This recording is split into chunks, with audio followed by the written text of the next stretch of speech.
Herkese Almanya'dan selamlar arkadaşlar. Nasılsınız? İnşallah iyisinizdir. Bugün Almanya'nın Mainz şehrindeyiz. Hava biraz karamsar ama gelip gezmek istedik. Çünkü Almanya'da pek hava bundan farklı değil. Güneşli hava yakalamak zor. Ama yine de gezmek için bir engel değil. Gelip size Mainz'i tanıtmak istedik. Mainz arkadaşlar yaklaşık 2000 yıllık tarihi olan bir şehir. Yani antik Roma dönemine kadar uzanıyor. Uzun zaman dini ve ticaret merkezi olarak faaliyet göstermiş bir şehir. Şehirde birçok Roma'dan kalma birçok eser görmek mümkün ama maalesef 2. Dünya Savaşı'ndan sonra müttefik devletler tarafından ağır bombardımana uğramış bir şehir. Bu yüzden birçok tarihi dokusu zarar görmüş ancak savaştan sonra ülke çapında yeniden bir diriliş mücadelesi başladığı için aslına uygun olarak yeniden inşa edilmiş. Şimdi birlikte şehrin içine doğru gidip tarihi güzellikleri beraber görelim.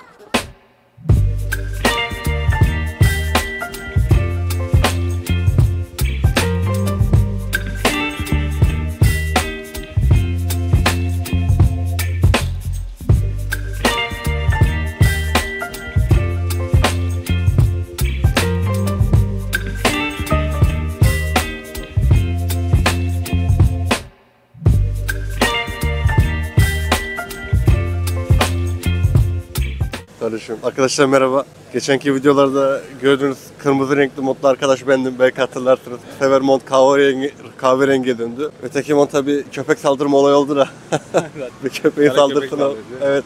Montun paramparça oldu. Lan o köpeği nereden buldun ya? Ya sorma. İlk defa birini duyuyorum Almanya'da köpek saldırısı. Doktor da şaşırdı zaten ya. Ben böyle video çekince herkes bana bakıyor ya. İlk defa mı kamera görüyorlar bilmiyorum. İnsan çok rahatsız oluyor bir zaman sonra ya. Burası terzi. Geçen gün pantolonumu yaptırmaya geldim. Kaç para dedi biliyor musun? Sadece bak paça daraltma ve birazcık kısaltmak için 25 euro dedi. Aman tanrım dedi. Aynen böyle dedim. Abi dedim pantolon 20 euro dedim. Pantolon 20 iken dedim nasıl 25 euro ben sadece paça için verebilirim dedi adam.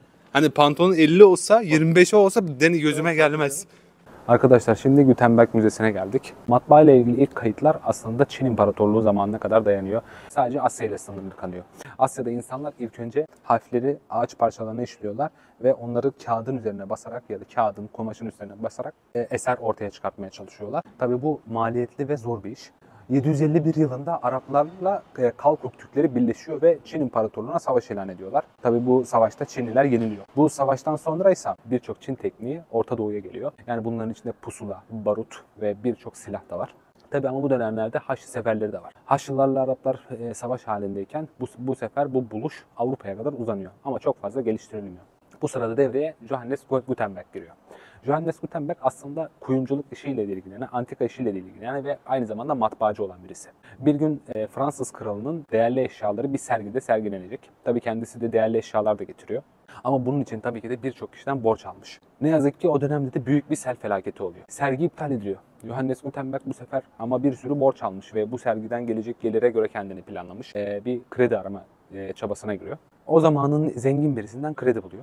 İlk önce borçlarını ödüyor ve kalan parayla matbaa işini daha çok ilerletmek istiyor. Matbaayı geliştiriyor. Tipo baskı yöntemini buluyorlar. Bu öyle bir baskı yöntemi ki metal levhalar kullanılarak yapılıyor. Yani bu da dayanıklılığı artıran bir şey. O dönem kitaplar çok pahalı ve herkesin elinde bulunan bir şeyler değil. Bu dönemde ilk defa İncil baskılanıyor. Halk kitaplara çok çabuk ulaşıyor ve okuma yazma artıyor. Bu matbaadan sonra neler oldu? O zamanlarda piskoposlar çok güçlüydü. Onlar halkı yönlendiriyordu. Hatta o kadar çok yönlendiriyorlardı ki kralların savaşa girmesine bile onlar karar veriyordu. Tabii İncil sadece onlarda vardı. Halkın elinde İncil yoktu. Bu baskı yöntemiyle artık İncil her eve girmeye başladı. İnsanlar İncil'i okuduktan sonra piskoposların değeri kalmamaya başladı. Bu da toplumun gelişmesine çok büyük etkileri oldu. Sadece bu da değil, insanlar okuma yazma öğrendiler. Sadece bu baskı yönteminden 50 yıl sonra Amerika kıtası keşfedildi. Yani bu aslında bunun en önemli etkilerinden bir tanesi. Burayı araştırdıktan sonra benim de ilgimi çok celbetti. İçeriye giriş 5 euro. Her şeyi çekemiyorsunuz ama elimden geldiğince size göstermeye çalışacağım. Hadi içeri girelim işte.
baksana abi, hava gıpgri. Abi ne güzel hava ya. Yazın daha kötü. Ben yaz sevmiyorum ya. Yazı sevmiyor musun? Hiç Ben sevmem. gerçekten yazı sevmeyen ilk insan sen olabilirsin. Yok. Yani yazın hava çok sıcak oluyor cidden ya. Kışın güzel abi. Geçen mesela bak Groningen'e gittik. Evet. Groningen fırtına vardı. İşte rüzgar Dışarı esmese, çıkmadık. rüzgar esmese hava harikaydı da işte rüzgar vardı ya.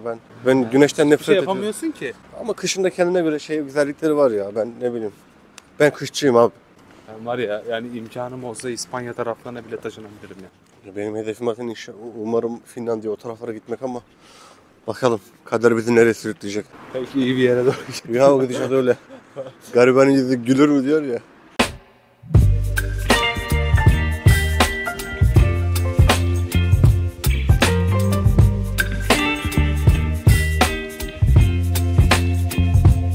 Evet arkadaşlar, şimdi Mainz Katedrali'ne geldik. Burası 970'li yıllarda inşaat çalışmalarına başlıyor ama yaklaşık 200-300 yıldan fazla sürüyor buranın yapımı. Yani bir katedral var, bir kilise var. Kilise şöyle, kilise normal papaz tarafından daha çok yönetilen bir ibadethane. Ama katedral ise bunun bir üst sekmesi oluyor. Yani nasıl söyleyeyim? Piskopos tarafından yönetiliyor. Piskopos aslında bir müftü gibi diyebiliriz. Yani papazdan sonra gelen kişi. Bir de onun üstünde bir kişi daha var. Başpiskopos. O da Roma Başpiskoposu. Yani Papa. Burada arkadaşlar zamanında piskoposlar ve prensler kalıyormuş. Zaten çok eskiden kalma eserler ve anıt mezarlar bulunmakta. Piskoposlar zamanında çok güçlüler. Çünkü din adına karar verme, hatta ülkelerin savaşa girme politikalarını bile onlar belirliyordu. Hatta birçok savaşı finanse edebilecek kadar güçlülerdi. Kendileri güç kazanmak için böyle yollara giriyorlardı ve kralları ve kraliyet ailesini savaşa sokmak için özellikle finanse ediyorlardı. Ama tabii az önce gittiğimiz gibi müzede göstermiştim size. Matbaanın bulunmasıyla insanlar İncil'i okumaya başladı ve hani bu sefer piskoposların insanları aslında ne kadar yanlış yönlendirdiğinin farkına vardılar. Matbaa bu yüzden çok önemliydi. İnsanlar evine İncil girmeye başladı, okuma yazma öğrendiler, sistemi öğrendiler, nasıl olduğunu öğrendiler. Bu sefer sorgulamaya başladılar. Böylece yıllar içinde piskoposların değeri gittikçe azaldı. Ancak hala Hristiyanlığın temelini oluşturuyor.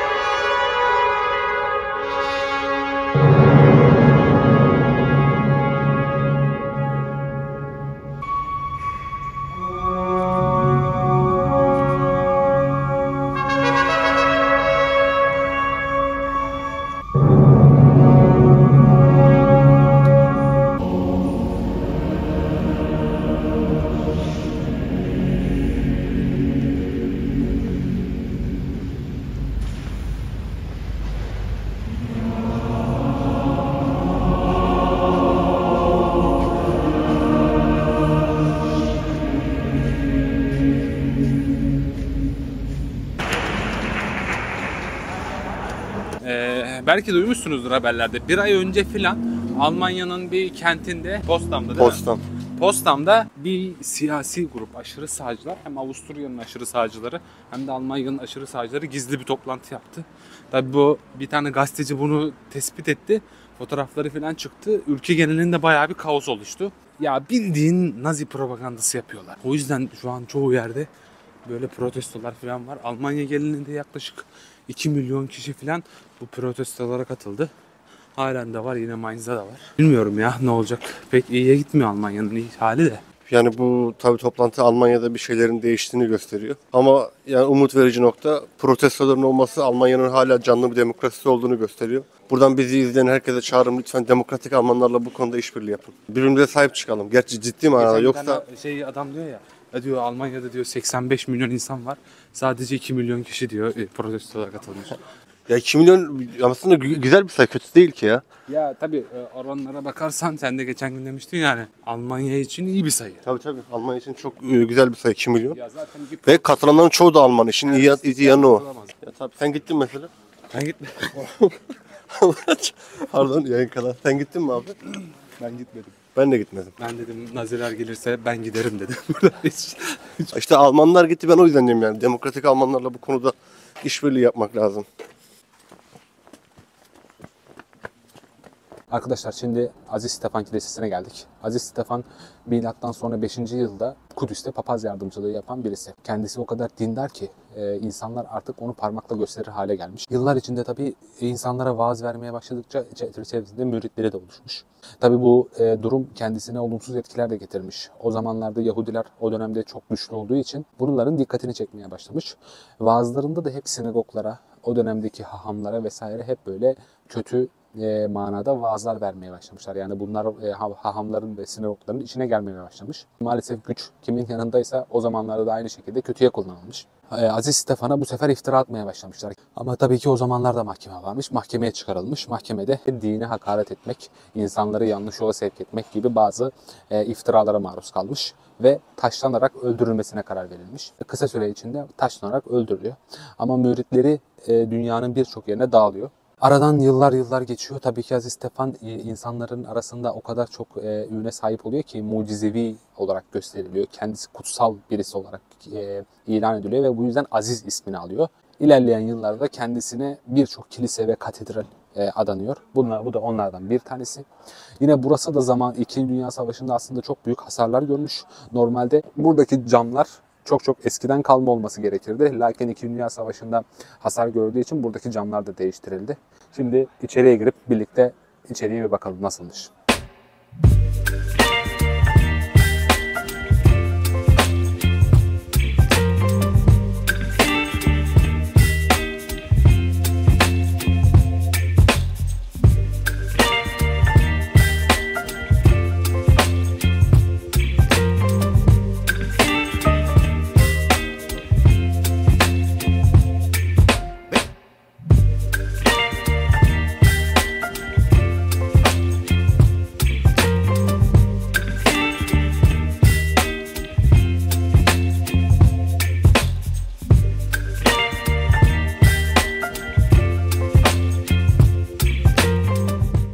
Yani ben Almanlarla yaptığım sohbetlerde Almanlar şunu eleştiriyor. Mesela Netflix'te diyor bir sürü şey var, belgesel var. Yahudilere yapılan soykırım anlatan. Mesela benim bir Alman komşum var, dedi ki benim annem o dönemleri aç kaldı diyor. Yani biz diyor Hitler'e de destek vermedik ama hiçbir belgesel bizim o dönem diyor Alman halkının çektiği açlığı konu almıyor. Yani sanki hepimiz komple Hitler'e destek vermişti gibi anlatıyorlar. Dediğim gibi farklı bir bakış açısı. Tabii.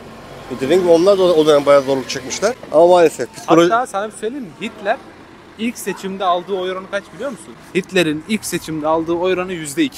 %2. %2 alıyor.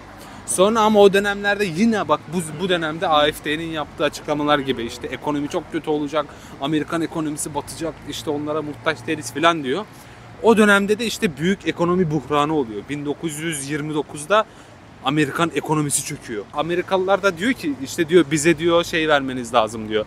Birinci Dünya Savaşı'nda diyor, savaşı kaybettiniz, savaş tazminatını diyor hemen ödeyin diyor. O zaman da halk diyor ki bak diyor Hitler bunu biliyordu diyor, bunu söylemişti diyor. Hitler o dönemden sonra oyu yükselmeye başlıyor. O bak %2 olan oyu ikinci seçimde %29'a falan çıkıyor. Umarım tarih tekrar etmez, öyle diyeyim artık. İşte Almanlara geçen gün sordular. Bir istatistik yapmışlar. Neyden çok korkuyorsunuz diye. Birincisi Rusların Almanya'ya saldırması. İkincisi enflasyon. Bir arada geçen sene şey yapmışlar, bu savaş başlayınca Rusya'yla nükleer saldırı olabilir falan. İnsanlara gittim eczanelere şey almışlar, iyot almışlar. Ben hatırlıyorum, iyot aldılar. Herkes kendi sığınağını yapmaya çalışsın gibi Almanya bir genelinde 579 tane sığınak varmış ama bu tabii herkes için yeterli değil. Hani baktığında insanlar acayip bir paniğe, korkuya sevk ediyorlar. Bir ara şeye gidelim ya. Yahudileri yaktıkları yerler var, kamplar var. Onları müzeye çevirdi. Auschwitz biraz uzak, 6 saat arabayla da. Almanya'da da bir iki tane kamp var sanırım. Oraya gidelim ya, olabilir belki. Tabii, belki olur. Merak eder. Arkadaşlar burası da pazar yerinin olduğu yani. Marktplatz diyorlar buraya. Pazar yeri. Cumartesi günleri burada pazar kuruluyor. Şehrin eski ikonik sembollerinden bazıları da yine burada. Eski ahşap binalar. Tabii kış olduğu için biraz havada serin olduğu için doğal olarak dışarıda çok insan oturmuyor ama cumartesi günleri buralara pazar kuruluyor. Özellikle etkinlikler, miting gibi şeyler buralarda oluyor. Hemen yanında zaten katedrali.